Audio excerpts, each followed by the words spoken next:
చాలు.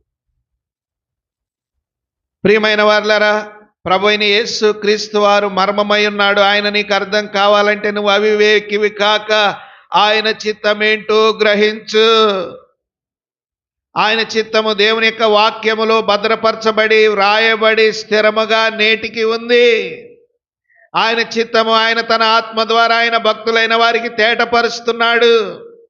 ఆయన చిత్తములో ఉన్న వారిని ఆయన చేయి పట్టుకొని నడిపిస్తున్నాడు.